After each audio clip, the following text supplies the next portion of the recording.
안드로이드를 만드는데 이제 이 얘기를 좀 어차피 드려야 되는데 안드로이드로 직접 만드는 안드로이드 SDK라는 게 있어요. 안드로이드 SDK. 소프트웨어 디벨롭먼트 킷입니다. 소프트웨어 디벨롭먼트 킷이라는 거는 이 소프트웨어를 개발하기 위한 키트예요. 너무 이거요. 근데 사실 대부분의 약자들이 약자만 알면 대충 파악이 돼요. 이 개발 도구예요, 개발 도구. 그래서 여기엔 뭐 같은 게 있냐면 이 앱을 개발하기 위한 뭐 함수들, API들, 여기에서 뭐 심지어 도큐멘트, 뭐 이걸 설치하고 나면 그게 실행되게끔 해줄 수 있는 어떤 모듈들, 뭐 이런 것들이 다 여기에 이제 포함되어 있어요. 그래서 이걸 이제 설치하는 거예요. 개발할 때. SDK를 설치하라고 하죠. 또 JDK라는 말이 있어요. JDK. 여기까지만 딱 언급 드리고 갈게요. 뒤에 똑같고요. 여기 자바로만 하시면 됩니다. 자바를 개발할 때 필요한 개발 환경이에요. 자바와 SDK 이게 좀 다르죠. 그러니까 SDK가 자바냐? 자바 SDK에는 자바 SDK가 그러니까 JDK가 일부 이렇게 포함된다라고 보시면 됩니다. 그러니까 다른 SDK도 있는 거죠. 이 SDK가 이 버전마다 이제 배포가 됩니다. 이 버전마다. 그래서 딱 이렇게 이해하시면 돼요. 근데 버전마다 SDK가 배포될 때 하나만 또 이해를 하시면 좋은데 API라는 게 있어요. API. API가 뭐냐면 API는 Application Program Interface인데 이것도 약자만 이해하시면 조금 이해가 쉽죠. 뭐 여기까지 다 아시는 분들은 조금 지루하더라도 왜냐면 오늘 비전공이시고 또 이런 것들을 한 번쯤을 또 이렇게 설명을 듣고 가시는 게 앞으로 계속 API, SDK, 뭐 JDK 뭐 이런 얘기가 계속 나올 텐데 한번 딱 짚고 가는 게 맞는 것 같아요. 자, API는 어플리케이션 프로그램 인터페이스예요. 자, 인터페이스라는 말은 자, 여기하고 통신을 하려고 해요. 여기하고 뭔가 얘기를 주고받으려고 해요. 이 접점. 요게 인터페이스예요. 여기가. 이렇게 설명하니까 조금 낯설지만 무슨 얘기냐면 인터페이스는 내가 저것과 연결되는 부분이 인터페이스예요. 인터페이스는 뭐가 있냐면 예를 들면 키보드나 마우스도 일종의 인터페이스예요. 얘랑 내가 접촉을 하고 이것에 의해서 뭔가 인풋이 들어가니까. 자, 예를 들면 여기 안에는 그 함수라는 건 아시죠? 함수 정도는 아시죠? 펑션. 함수가 사실 그 수학에도 나오죠. y는 ax 플러스 b. 이게 함수예요. 자, x에다 뭘 집어넣으면 뭐 a고 곱해지고 b가 더해져서 y라는 게 나오죠. 이런 게 함수예요. 자, 함수 이런 게 함수예요. add, a, b, sum, sum 값이 나온다. 이게 함수예요. a와 b를 집어넣으면 더해라. 이게 add라는 게 함수죠. 자, sum이 이제 답이 되는 거죠. add를 했을 때. 이게 함수예요. 자, 함수 하나로 어떤 기능을 만들기는 좀 어려워요. 함수 하나로 된 기능은 거의 없어요. 함수가 여러 개가 그러니까 호출돼서, 그러니까 여러 개가 만들어져서 어떠한 기능을 합니다. 좀 큰 함수도 하나의 기능이지만, 함수를 여러 개 이렇게 조합을 해서 쭉 호출해서 이렇게 만드는 게, 요게 이제 모듈이에요. 모듈. 특정 기능을 하는 거죠. 특정 기능을 합니다. 자, API 여기서 바로 가시면 돼요.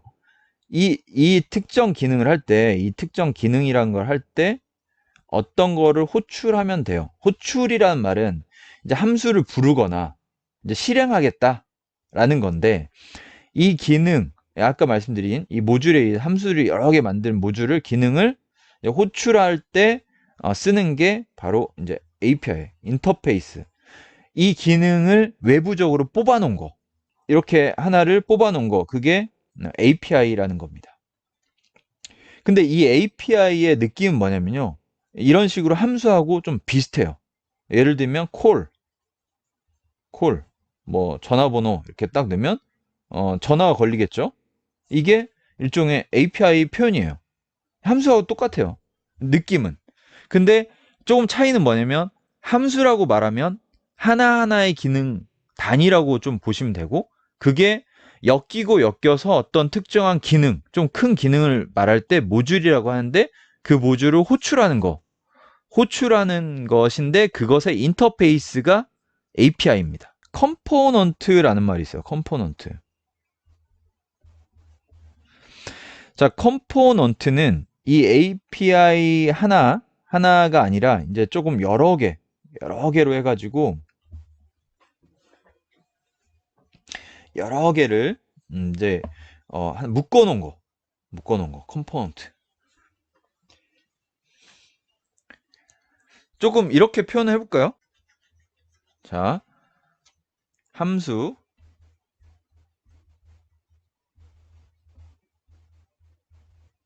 이렇게 샥 해가지고 모듈 1, n 모듈 뭐 이렇게 해서 또 특정 어떤 기능이라는 거는 이 이름이 아니라 이 기능을 한다는 거예요. 기능을 한다. 이렇게 해서 API를 하나하나 호출해 쓸 수가 있죠. 쓸 수가 있는데 이런 것들이 또 여러 개 묶여서 이런 것들을 특정 컴포넌트로 이렇게 할 수가 있어요. 컴포넌트. 자, 컴포넌트는 더 큰 규모 수준은 아니에요. 그리고 컴포넌트가 끝이 아니라 이런 것들을 잘 엮어서 만든 거를 컴포넌트가 여러 개 있는 거를 딱 모아가지고 또 만든 거를 프로그램. 이게 제일 큰 단위겠죠. 자, 그러면 다시 거꾸로 들어가면 프로그램은 쪼개 보면 몇 개의 컴포넌트로 되어 있고 그 컴포넌트들은 어떤 API들을 써서 만들었고 그 API들은 내부로 들어가 보면 어떤 모듈들이 포함되어 있고 그 모듈들은 함수로 이루어져 있다. 자, 앱은 여기를 앱이라고 해요. 여기를 앱이라고 할 수 있습니다. 여기를. 앱에는 네 가지 컴포넌트가 있어요. 네 가지. 요것만 딱 들고 가시면 앱이 어떻게 구성되어 있고 앱 개발은 뭘 하는 건지를 딱 이해할 수가 있습니다.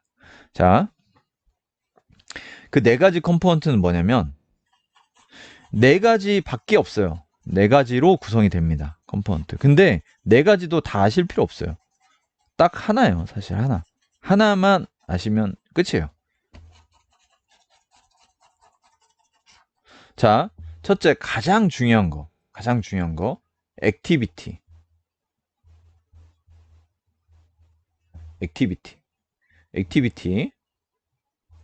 자, 2번은 이제 서비스. 3번은 방송 수신자. 그리고 4번은 콘텐츠 제공자. 자, 근데 여기가 네 가지 구성이에요. 컴포넌트, 그 앱을 구성하고 있는 컴포넌트는 컴포넌트 설명드렸죠. 아까 쭉 드렸고 그 구성에는 액티비티, 서비스, 방송 수신자, 콘텐츠 제공자 같은 류의 컴포넌트가 있습니다. 자, 액티비티가 뭐냐면 우리가 보고 있는 화면 하나가 하나의 액티비티예요. 만약에 이 개념만 정확히 아시면 돼요. 이 앱이 구성되어 있는데 여러 개의 액티비티로 구성되어 있습니다. 라는 말을 이해하시면 돼요. 왜냐면 카톡에 딱 들어가면 여기 화면 나오죠. 그게 보통 리스트로 나와 있죠. 채팅방. 이게 하나의 액티비티예요. 요걸 딱 눌렀을 때 화면이 바뀌죠. 그러면서 여기서 이제 대화창이 나오죠. 이게 액티비티 이렇게 써요. 액티비티 1, 액티비티 2 이렇게 가는. 여기서 또 다른 커뮤니티 창이나 이런 쪽으로 간다면 액티비티 3. 액티비티가 화면이다. 그리고 근데 액티비티가 화면이라고만 말하면 조금 맞지 않는 게 이 그 디자인이냐 그건 아니고 이 안에서 실행되는 모든 기능까지를 포함하는 그 클래스를 말해요. 아, 클래스. 아, 클래스. 클래스. 클래스 하겠습니다. 클래스. 잠깐만요. 이 함수들을 묶어가지고 클래스로 만들 수가 있어요. 클래스. 클래스로 안 만들 수도 있고 만들 수도 있는데 객체 지향에 있어서 가장 중요한 개념이기도 합니다. 아, 이게 좀 이제 언어로 빠지니까 약간 어려운 느낌인데 객체 지향 언어들이 가지는 특성이 이제 클래스로 묶어요. 함수들을. 근데 이 클래스에서 다 쓸 수 있는 거죠. 어, 이해 가능하실지 모르겠는데 클래스는 예를 들면 이런 거예요. 사람. 이렇게 클래스로 묶는 거예요. 그 기능에는 밥 먹는 기능, 말하는 기능, 걷는 기능, 그런 게 함수예요.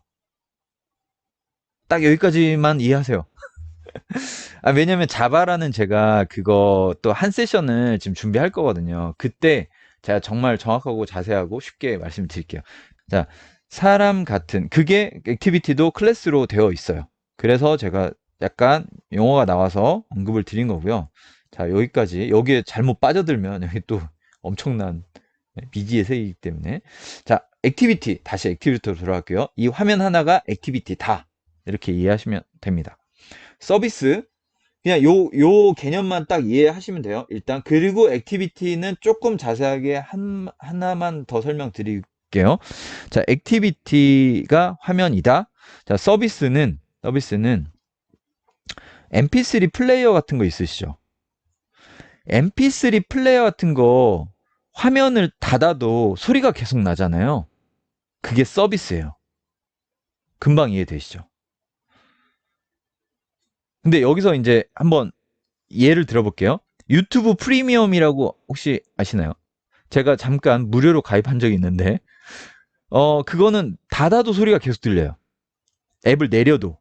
그러니까 화면을 끄거나 앱을 이렇게 다른 앱을 보고 있어도 소리가 들려요. 그게 서비스예요. 그게 서비스 기능이에요. 서비스 기능을 쓰면 그런 거고, 액티비티는 유튜브 프리미엄이 아닌 상태. 이게 화면이 켜져야만 소리나 영상이나 모든 게 되는 상태. 그 상태가 액티비티예요. 그러니까 백그라운드라고도 표현을 해요. 백그라운드. 뭔가 보이지 않는 데서 실행되고 있다. 아, 모듈과 함수 사이의 클래스. 예, 맞습니다. 예, 예, 예. 그쵸. 자, 모듈은 좀 더 큰 개념입니다.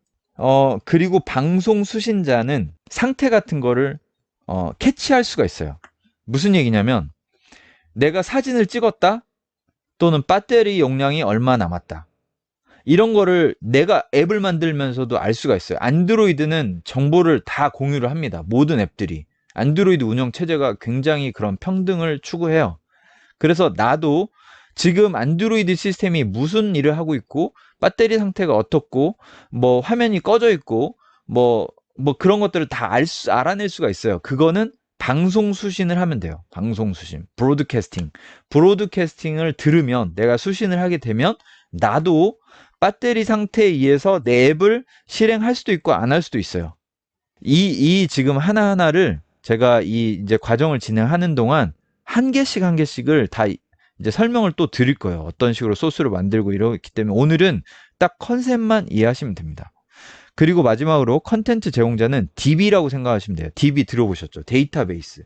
그러니까 데이터베이스란 말이 더 어려우시면 전화번호부, 기록된 거, 그러니까 그런 저장된 거를 제공할 수도 있어요. 누군가에게. 좀 다르죠? 방송 수신자는 알람 같은 거라고 보시면 되는데 컨텐츠 제공자는 어떤 데이터라고 보시면 돼요. 데이터를 내가 누군가한테 제공할 수도 있고 내가 어떤 컨텐츠를 나도 쓸 수가 있어요. 그런 컨셉입니다. 그래서 이 중에서 가장 중요한 거는 뭐니 해도 액티비티예요. 심지어 서비스 앱을 개발 안 하실 거면 서비스 앱은 쓸 일이 없어요. 방송 수신, 내가 배터리 용량 안 알아도 되고 알람이 왔는지 전화가 왔는지 필요 없다. 그럼 방송 수신 안 해도 되고요. 내가 DB 만들어서 누구한테 하지도 않고 전화번호부에 있는 거를 검색해서 내가 앱을 띄워주지 않을 거면 그러니까 이런 거예요. 컨텐츠 제공자에 있는 기능 중에 내가 전화번호부, 내 스마트폰에 있는 전화번호부 목록을 찍고 싶은데 이게 두 가지 방식이 있어요. 그런 전화번호부 앱을 띄워버릴 수도 있고 전화번호부를 꺼내올 수도 있거든요. 자, 꺼내온다는 개념은 이제 컨텐츠 제공자로부터 이제 내가 받는 거죠. 데이터를 받는 거죠. 근데 그런 일을 하지 않겠다? 그러면 이것도 조금 우선순위가 떨어져요. 하지만 액티비티는 어떠한 경우에도 대부분 이제 사용을 하게 되고 알아야 돼요. 근데 내 앱은 액티비티가 없이 서비스로만 돌아간다.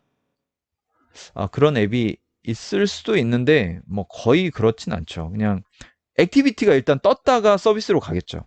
제가 만든 그 MP3 플레이어 앱도 화면은 보이지만 화면을 내려도 플레이는 계속 되죠. 그게 서비스와 액티비티가 같이 있는 거죠. 그런 경우는 이제 두 개를 만든 거죠. 자, 그래서 액티비티를 기억해 주십사라는 얘기입니다. 그리고 액티비티는 어떻게 돼 있냐면 여기까지만 딱 이해하시면 돼요.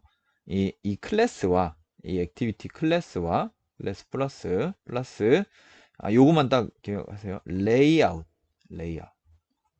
.xml. 자, 레이아웃이라는 거는 화면을 배치하는 거예요. 화면에 버튼, 리스트, 뭐 색깔, 뭐 이런 거를 그려주는 거예요. 레이아웃 플러스 기능을 포함하고 있는 이 함수들을 포함하고 있는 클래스로 구성이 됩니다. 액티비티는 그렇습니다.